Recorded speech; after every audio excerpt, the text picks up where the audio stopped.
ঘিওরে নদীতে ভাসছিল অজ্ঞাত ব্যক্তির মরদেহ।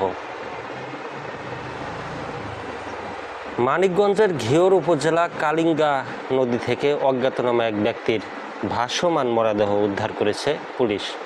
সোমবার উদ্ধার করেছে বিকেলে উপজেলার বালিয়াখোরা ইউনিয়নের পূর্ব কমলি এলাকা সংলগ্ন কালীগঙ্গা নদী থেকে মরদেহটি উদ্ধার করা হয়। স্থানীয় সূত্রে জানা যায়, বিকেলের দিকে একটি মরদেহ ভাসতে দেখে স্থানীয় বাসিন্দারা। পরে খবরটি দ্রুত এলাকায় ছড়িয়ে পড়লে ঘটনাস্থলে উৎসুক জনতার ভিড় জমে। বিষয়টি তাৎক্ষণিকভাবে ঘিওর থানা পুলিশকে জানানো হয়। একটি দল ঘটনাস্থলে পৌঁছালে মরদেহটি উদ্ধার করে। ঘিওর থানার অফিসার ইনচার্জ মীর মাহবুবুর রহমান বিষয়টি নিশ্চিত করে জানান, স্থানীয়দের তথ্যের ভিত্তিতে পূর্ব কুমুলি এলাকা থেকে মরদেহটি উদ্ধার করা হয়েছে।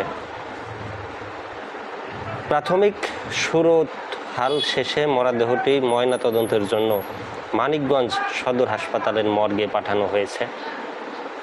তিনি আরও জানান, উদ্ধার হওয়া ব্যক্তির পরিচয় এখনও শনাক্ত করা যায়নি। এটি হত্যাকাণ্ড নাকি অন্য কোনো কারণে মৃত্যু হয়েছে তা ময়নাতদন্তের প্রতিবেদন পাওয়ার পর নিশ্চিত হওয়া যাবে। এ ঘটনায় নিহতের পরিচয় শনাক্ত এবং মৃত্যুর প্রকৃত কারণ ঘটনা উদ্ঘাটনে পুলিশ কাজ করছে। দর্শক, খবরটি পড়ে আপনাদেরকে শোনালাম। আপনারা অবশ্যই মন্তব্য জানাবেন যে আসলে ঘটনাটা পরিকল্পিত নাকি